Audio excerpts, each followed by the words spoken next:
Good day, Minecraftians. Purple Mentat here, bringing you episode 19 of my Agrarian Skies Hardcore Quest Let's Play series. This game pack, brought to you by Jadedcat, is available on the Feed the Beast launcher. So, I just want to take one moment to say that I never expected to get this far. I have over 150 subscribers at the time of recording this. I have been getting thousands of views per day. I honestly expected this to take months to attain this sort of success, what I consider success on YouTube. So thank you all very much. In today's episode, we're going to be using this device right here, the Auto Enchanter, which I'm going to show you how to make and everything. Got it prepared between episodes to test it out and make sure I knew what I was doing. And we're going to be using some of this mob essence, which we already have 14 buckets worth, I believe that says. Let me see if I can pull a bucket out of that interface. I was wondering this. No, I cannot. There we go. And we're up to 15 buckets worth. So yeah, mob essence is flowing in fairly quickly. If I take a look at drops, we're getting ender pearls, we're probably getting spider eyes, we're getting string. We should be getting some slime balls. Yeah, that's a lot more than I had. Yeah, so everything's going swimmingly. I don't know if we're getting like bows, no, but we're getting more and more bones. I'm above my cap on the barrel at this point, which means they're coming in from down below. It's fantastic. All right, so what can we do with the Auto Enchanter? Well, it basically does what it says on the tin. It is an automated enchanting table.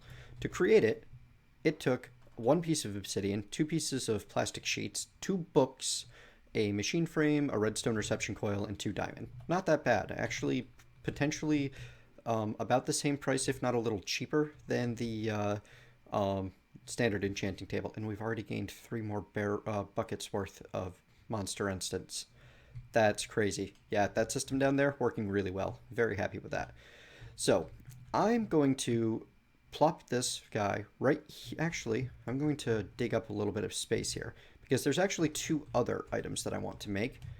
In addition to the Auto Enchanter, I also want the Auto Anvil and the Auto Disenchanter. And this fills itself up with 16,000 RF.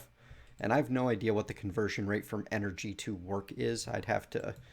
I wouldn't even know how to begin to check into that. So the most basic way for the Auto Enchanter to work is you fill it with a little bit of mob essence, and I've got my mob essence barrel right here, and you set what level of enchant you want, anywhere from 0 to 30, and you give it power, and you give it something to enchant. Let's say that shovel right there. And it'll start draining off the mob essence, which for 30 levels it takes an awful lot of it, and it'll start filling up the work bar. And that's all there is to it. Once it's done, this will pop down here and have an enchantment on it as if it had been enchanted with 30 levels. Now, you can also pipe the mob essence into it, which is a heck of a lot easier than doing it by, you know, 1 bit at a time by bucket. Apparently I can't move things on the mouse and talk at the same time today. So I'm just going to set up those 2, and I'm going to set this to drain out of here. And now it's going to dump the rest of that barrel's worth of mob essence into here, and it's going to keep on working. While that's working, I know it draws a lot of power, and I just added 12 grinders to the system. I just wanted to make sure that I'm staying on top of the power situation, and I seem to be so far. I don't want another situation where all of my power disappears. And that's going to take a while. While that's processing, I'm going to make myself 2 more auto experience using items. The Auto Anvil, which works just like a vanilla anvil, except it takes 3 vanilla anvils to make. So, let's see. There we go.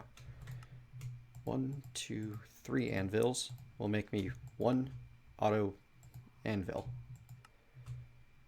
Alright, so the AE system does not seem to like this recipe, but there we go. 1 auto anvil. This can be used to repair items and enchant items. It cannot be used to rename items. And that fills up with power and mob essence also. I'm not sure what this button here does. Give me just one moment to check that out. Alright, so it's extremely simple. It's exactly what it says on the tin. If repair only is on, it will not combine enchantments or move enchantments from books onto things. It just repairs. And I'm going to show you that repair function right now because I've got some diamond armor that's slightly damaged. So I'm going to grab out a few diamonds, and I'm going to take off my diamond armor, and I'm going to repair it in here. And I just toss in the diamond helmet and a diamond, and it should have started working. Okay, for reasons that I cannot quite explain, turning repair only mode off is now allowing it to repair this diamond helmet. And as you can see, it's taking a lot of time, which also means a lot of power. I can show you how fast it's using up that power by getting rid of these two redstone energy conduits real quick. And all of the power that was in it, these 16,000 redstone flux, disappeared almost immediately. So yeah, a lot of power. And I need my pickaxe because bad luck. And you can, that drum of mob essence is already gone. Oh, this finished. It got Fortune 2 and Efficiency 4. Fantastic. Well, I should have pushed shift on that before. The Flux Infused Shovel also works as a hoe. I guess I didn't actually need to make that Invar hoe to dig up those farms, no did I. So yeah, this guy's working. You can see the mob essence is getting drained out pretty quickly. So this isn't, you know, a cheap or free thing. It's actually an extremely power and resource hungry setup. But that's why I've got this crazy mob essence farm over here, which has gained another 30 buckets of mob essence since I last turned around. And let me eat my one feast to completely fill my hunger bar. Love it. Now, the great thing about the Auto Anvil and the Auto Enchanter is you can pipe items in and out as well. So, for example, if I wanted to repair this entire set of diamond gear, I could set a hopper on top of it, outputting into there, and then pull them out with item ducts or something. And they should only pull out of this particular spot. But that's going to need more mob essence before it's going to be able to finish repairing. So let's get these two hooked up to the applied energistics system. I have in my bag all of those fluid export buses from when I had to do the quest for it. I believe it's Go With The Flow. And unfortunately, I'm going to have a bit of an issue here, I just realized, because I don't have a freestanding bucket of mob essence anywhere. It's all in the inventory right now. So let me see. I believe that there is a fluid terminal. Maybe I can use that to access it. Let's find out. Do a little bit of on-screen experimentation because I want to build one of these anyway. And the ME fluid terminal requires a Certus quartz tank, which needs an ME cable and some quartz glass, which is just made with quartz dust and glass. And I'm going to make it with Certus quartz dust, I thought, which I have plenty of. I have no idea why I had that much trouble. And what's this stuff used for? It's used for making a bunch of the advanced extra cells items. So I'm just going to make a stack of it because I've got the materials, which doesn't get old, honestly. It's fantastic to have this much available all the time. When I'm not playing where everyone can see, I tend to peter out and, you know, stop playing long before I get to this point. There's one access terminal, and now I should be able to put the whole thing to, oops. I need covered cable in there, which I have some in my bag. And there we go, one ME fluid terminal. So let's plop that onto the system. It lights up, I take a look. I have 234 buckets of milk, 494 buckets of sludge, and 54 buckets of mob essence. Awesome. Now, if I remember what I read about this correctly, I should be able to grab a bucket and set it into one of these slots, and it becomes mob essence. Whereas if I want to, for example, put the mob essence back, I can put it in there, or I can't. Ah, okay, I can put it into the left-hand slot, and it will empty. So you have to use buckets manually at the fluid terminal, but you can see all of the fluids that are in your system from one spot. And it's a good way to be able to tell this guy, oh, I want you to output mob essence. Move 20 millibuckets a tick at 5 AE a tick, or move 250 millibuckets a tick at 530 AE a tick, or move a bucket a tick at 60 AE a tick. Since these don't consume the essence very quickly, I think I can just set it to that one. Ooh, nope, that actually is not doing it. I need to connect this to the system before I start troubleshooting. Question 1 on tech support, is it turned on? Question 2, is it plugged in? And there we go. And it's gaining essence at a much faster rate than it can consume it, even at the minimum. So that's fantastic. We'll give that one some mob essence too, and that'll keep that full. And now I want to, when it ran out of mob essence, it completely reset the work counter. That's disappointing. All right, now the last item of these that I want to show you is the Auto Disenchanter. And I need NEI re-enabled to be able to. All right. So the Auto Disenchanter is basically the same recipe as the Auto Enchanter, except it uses nether brick instead. And I need my books, because I never make enough of them. And this is the final mob essence item that I'll be making and using today. Now, the Auto Disenchanter, fantastically useful, allows you to take enchantments off of items and put them onto books. So I'm going to get myself a bunch more books. We'll just grab a small stack, whatever was available in paper at the time. And let's say that, you know, I'm kind of happy about Fortune 2 and Efficiency 4, but maybe I want to have copies of that to use some other time. So I'm just going to put one book in there with this flux infused shovel, and it uses up a bunch of power. It does not use mob essence, actually. This one just requires power. So I'm actually going to take that cable away, as it's much more valuable than your standard cable. Assuming I can find my wrench. What do I do with my wrench? Oh, I just, you know, slightly blind. Or maybe I can't just shift right click it with the wrench. Buggy mod add-ons. So that stripped the efficiency 4 off of that book and left me with a, what would be a damaged shovel, except these are, you know, redstone flux items, so they don't have a proper inventory value. I mean, a proper damage value. Now, let's say I could also strip the fortune off of that just as easily, which could be really useful if I wanted to put fortune onto my pickaxe, for example. This guy is still working. So repairing something this expensive with protection 5, thorns 5, not a fast process, and definitely not cheap. I am burning through not as much mob essence as I can create, but a fair bit. So the real beauty of being able to strip the enchants like this is, if you remember early on in the series, as I was opening reward bags, I got a lot of odd enchanted items. I've got an axe with Bane of Arthropods 5, I got a couple of boats with Feather Falling, and I got swords with Silk Touch. And I don't know what the difference between Silk Touch 1 and Silk Touch X is, but I'm going to use Silk Touch X because it sounds, you know, more extreme. Yeah, I went there. There we go. So I got shovel with Fortune 2. Now, I want to get that Silk Touch onto my pickaxe, and that's one of the main reasons that I came here to do.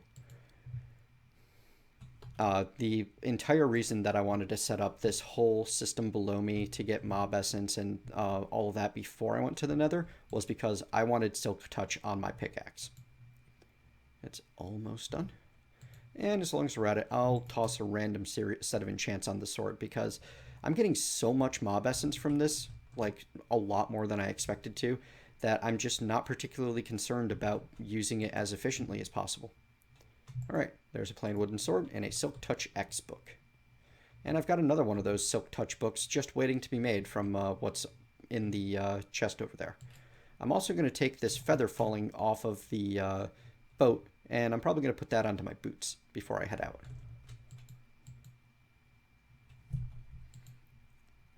There we go. The diamond helmet got significantly repaired. I am not going to repair the rest of the armor right now because it just takes forever. I will do that off camera. Let that charge up. Let you finish up. I want to put the Featherfall on my boots before I go any further. Now, I'm not 100% certain that it's compatible. I think maybe you get Protection or Featherfall, but we'll see. Well, work is going up, so now I'll be able to have Protection 5 and Featherfalling 5 and Thorns 5 on those boots, which means that I'll be able to fall for a very long distance without taking any damage. And while that's charging up, I'll go over some of the mechanics of how the enchants work. Protection on armor doesn't actually stop you from taking damage. It simply redirects the damage to the to the armor itself. For example, I think each level of protection causes a half heart of what you're taking to apply as one durability on the armor instead of onto you. Featherfalling has a similar effect on it. Fortune on a tool causes items that drop from the blocks you're mining. For example, if you're using a fortune pickaxe on diamond, to have a higher chance of dropping multiples. That chance is 33% to drop multiples for fortune 1. Level 2 gives it a chance to multiply drops by 2 or 3 at 25% each, which averages a 75% increase, where Fortune 3 gives a chance to multiply drops by 2, 3, or 4, 20% chance of each of those, with an average increase in items mined of 120%. So you more than double your income by using a Fortune 3. Efficiency causes things to simply go faster. The efficiency, every level of efficiency increases speed by 30% over the previous level. So level 1 is 130% of normal. Level 2 is 169% of normal. That level 4 book that I have is 286% of normal. And if I were to get another level 4 book, combine the two together to make a level 5 book, that would be 371% of normal, which would cause this flux infused pickaxe to go through stone like air. It would be ridiculous. So let's see what I got on my sword. I got Flim Flam 1. I have no idea what that is. And one of my favorite enchants ever, Unbreaking 3. So I'm actually going to strip those two off, and I'll be right back. Alright folks, I got that Silk Touch X, which became Silk Touch 1 once I applied it. It was too extreme to actually continue existing. Onto my pickaxe, I took these enchants off my sword and tossed it back in for another go round. There's some options for more focused enchants later on that are a little more resource and definitely a lot more power efficient. I mean, I've got those 5 ender generators set back up in addition to the 9 TNT generators out there, and I'm still just barely turning a power profit when I'm running this Auto Enchanter, much less if I had all 3 of these machines working. So yeah, pretty intense. I'm going to take that Efficiency 4 book and I'm going to drop it on to the Flux. No, I'm going to save it. I've got more plans for enchanting that I'm going to get into in the next episode or two, where I'll start making use of the Fortune, the Unbreaking enchants. But for right now, I just want to get into the Nether and show you guys why I've been so concerned about this. As I've gotten a couple of comments wondering how it could possibly be that I'm not ready for the Nether yet. So I'm going to set that down.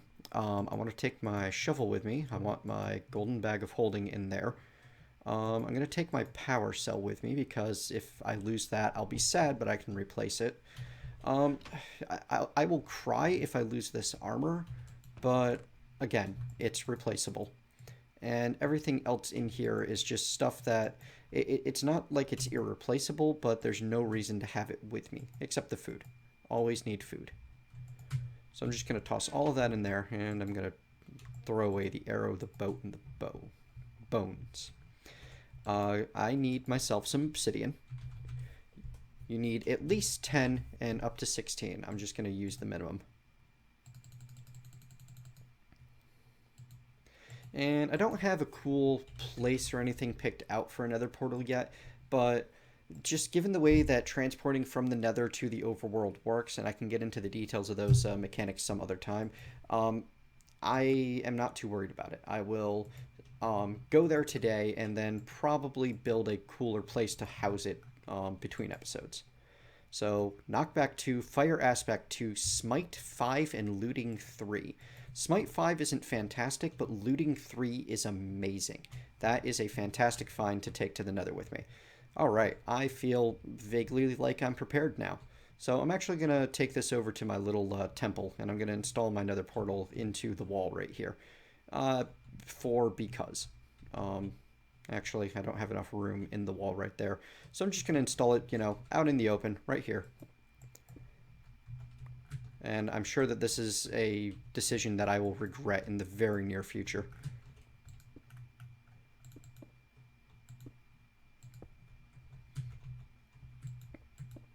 There we go.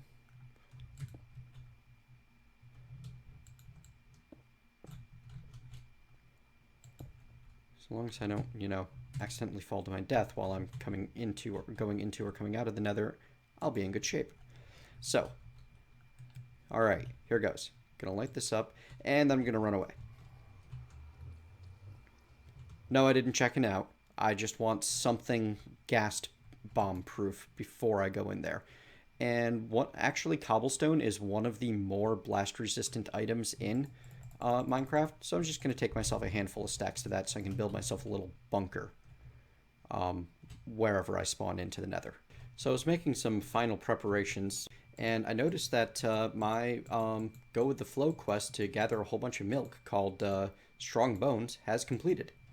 So I decided to come over here. Well, I wanted to get bottles of milk. These are the Mine Factory Reloaded replacement for drinkable buckets of milk, and they have the exact same effect of clearing off all status effects that are currently on the player.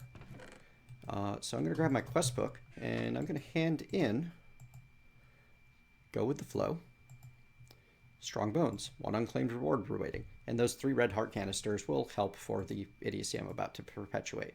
And I get a full heart. Oh, good. And I grabbed a epic reward bag. Ooh, that's my first epic reward bag. So the red heart canisters, they go into this inventory right here, right there in the space that looks like them, and they give you 3 more hearts. Just simple as that. It's like any game you've ever played that has heart containers. So now I have 13 health, and let's see what's in my epic reward bag. I got a Thaumy Embossed Silverwood Wand full of 100 of each aspect. That's amazing. Ooh, and a Wand Focus equal trait. That is just fantastic. Awesome. So I'm going to stick that Wand Focus on there just so that I have the 2 of them stuck together.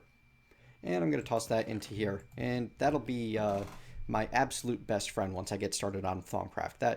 I can't even express how much of an amazing find that is. That is going to shortcut me past a couple of really, really annoying spots in the Thaumcraft progression in this mod pack. Very happy.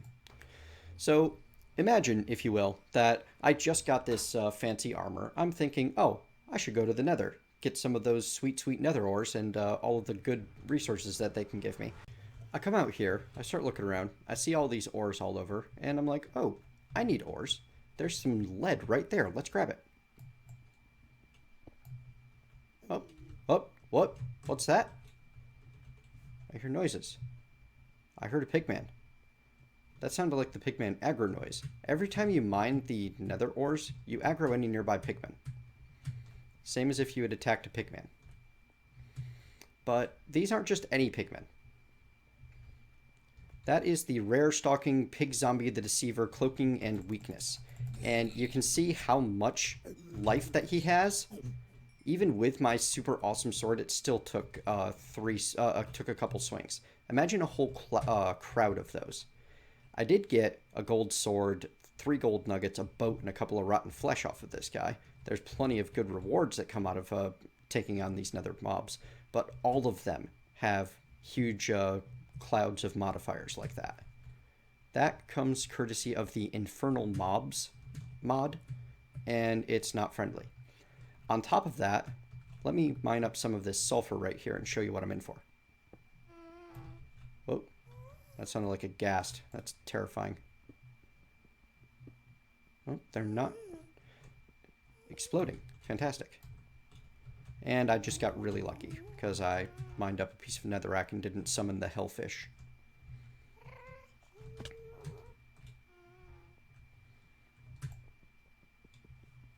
Oh, I'm going to need my better pickaxe for the Ardite. Pretty sure that that's only useful if I was going to continue making thermal expansion tools, but maybe. So I've got a fairly safe area over here.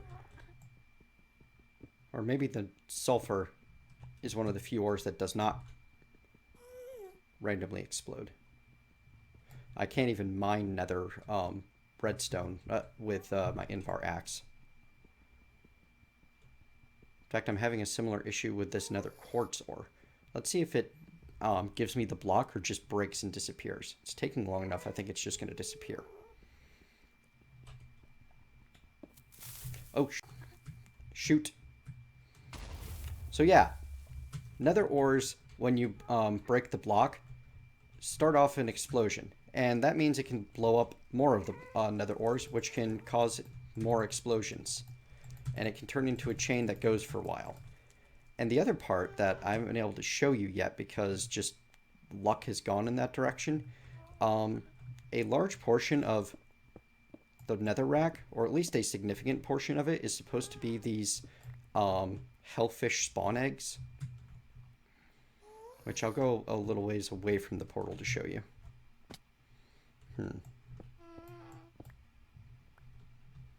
Maybe. I think I'll be okay to fight off some of the... Oh, wait. You know what? I'm low on food. There's some potash apples here, but they're not done growing yet. Or are they? Yeah, it is. Okay. Well, that was a mistake. Oops. Oh, look. There's an aura node right there. That's one of the best reasons to come to the nether in this pack is to find the Thaumcraft aura nodes. Alright, let's go take a look at this pigman. Oh, that pigman's already coming at me. Rare blood-sucking pig zombie the Raiden. Having looting and lifesteal, looting and knockback on this sword is really, really useful right now. Like, I might have been able to survive if I came in with less preparation, but this really felt like the right amount of paranoia. I feel somewhat safe at the moment. Alright, so I'm going to go through a whole bunch of netherrack all at once.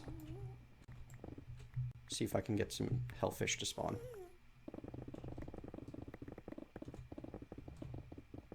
Huh. Ah! There's one. I can't even see the thing. I'm on fire.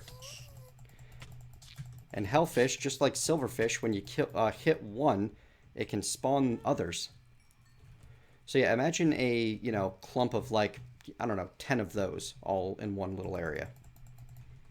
Alright, I'm out of food.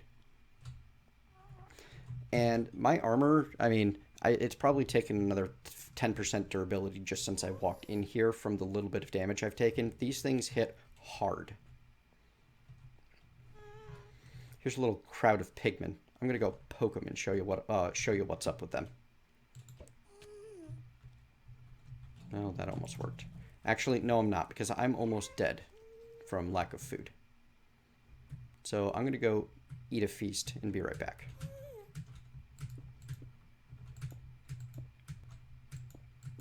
And all this jumping isn't helping me. And I've got more to do before I can get home. I may actually die of starvation just trying to get back to my food. Oh boy. That's going to be sad. Yup, I'm on my last bar, last jump. Can I make it?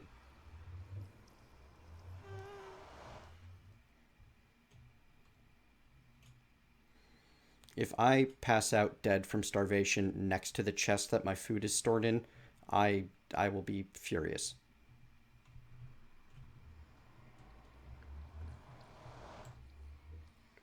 Can't eat milk for hunger. It's right there.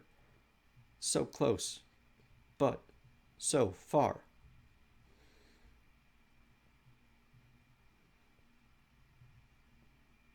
They really make you feel that whole starving thing, don't they?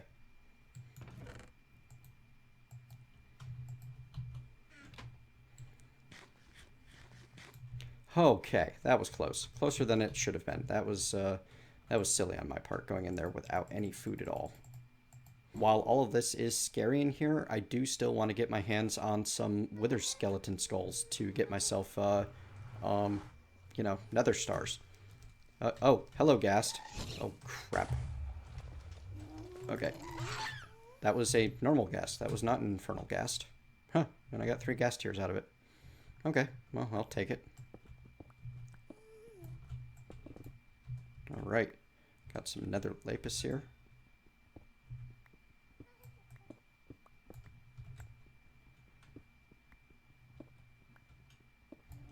Silk Touch allows me to pick these nether ores up without aggroing the local population and without causing explosions. Really takes some of the teeth out of the nether. I'm just going to check the map. I don't see any fortresses already. This map is probably a little bit cheaty, but honestly, I have a terrible time just navigating in this game most of the time. Oh. There's a giant spider down there that I really don't want to mess with if I don't have to. But I also saw a bloodwood tree up that way. Well, there's one off to the right and up somewhere. I just need to go find it. Or maybe down. It's hard to tell with bloodwood trees. I don't want to start digging through netherrack. But I also don't have a choice in the matter. Ow. Alright, so I am withered and on fire and... ugh.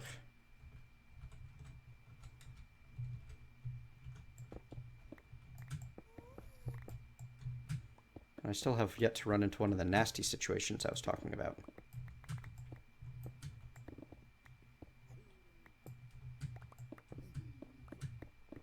Uh-oh. I may have actually aggroed this pigman, despite thinking that the Silk Touch would save me. Ah! Thought the Silk Touch saved me from explosions too. Ah, crud. Here's one of those nightmare situations I was talking about. This is why I needed armor this good and weapons this good. There's just... look at all of them.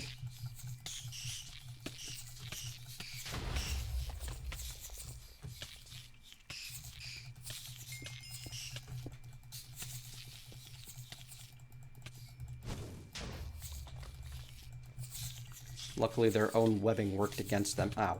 Ow. Ah.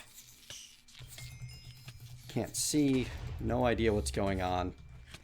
Know I need to eat. Slowly dying. My armor is getting really screwed up. This would have been so much worse if I didn't have a good sword right now.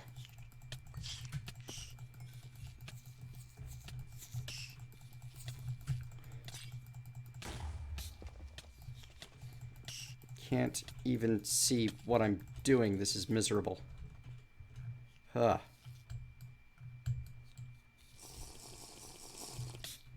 No. Why are the... so much awfulness. Alright, I'm gonna get rid of some of this. No! Go away. I thought you were all dead. Just leave me alone long enough to figure out what's going on. This is fun. And, you know, in the most awful sort of way. Okay, there's more of them over there. I can hear them. I'm just trying to, you know, actually collect the loot that I got out of this fiasco. Toss more netherrack. Pick up random bits of invar. Ender lily seeds are kind of nice. Hang on to those. Get rid of the fermented spider eyes. Though I'll probably need some later. I should have plenty of spider eyes flowing into the system over time without any need for... you know, externals. All kinds of enchanted gear. Oh, there's a guy right there. Ah, no! On fire again. Oh! Cripes, what have I done? So much badness. Oh, look at them all! I don't even know what's happening anymore. Besides me dying.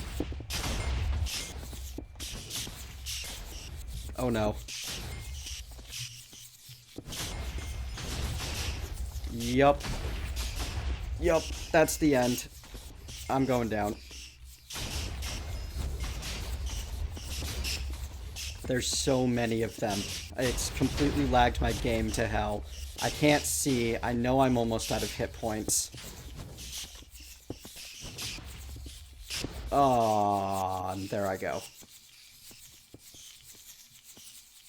So yes, even with Protection 5, Thorns 5, everything, Feather Falling 5 boots, a sword with really good enchants on it, and a Silk Touch pickaxe to keep me safe, a whole bunch of potions, really good food, a bunch of Mine Factory Reloaded milk bottles to, you know, restore my everything. Just no chance whatsoever. And there's no point in even going back. With all of the explosions that were going off, all of that gear is gone. So, this has been Purple Mentat bringing you the Nether and why I've been staying the heck out of it. I'm going to, between episodes, rebuild some of that gear. It was fun showing it to you guys. First death had to happen at some point, and I think that that was a good one. You know, showing you exactly why you need to be afraid of the Nether. In the future, I will not be mining any netherrack in the Nether. I will only be silk touching nether. Well, actually, silk touching some Nether ore is what got me into that situation in the first place. So there's no way to be safe. So yeah, I still haven't figured out exactly how I'm going to exploit the Nether in this particular game pack, but I will at some point. So thank you for joining me. I hope you've enjoyed this fiasco of an episode. If you have, please like, comment, favorite the videos. It helps me a lot and is responsible for a very large portion of my audience at this time, is you guys promoting my videos by liking them and commenting. See you next time.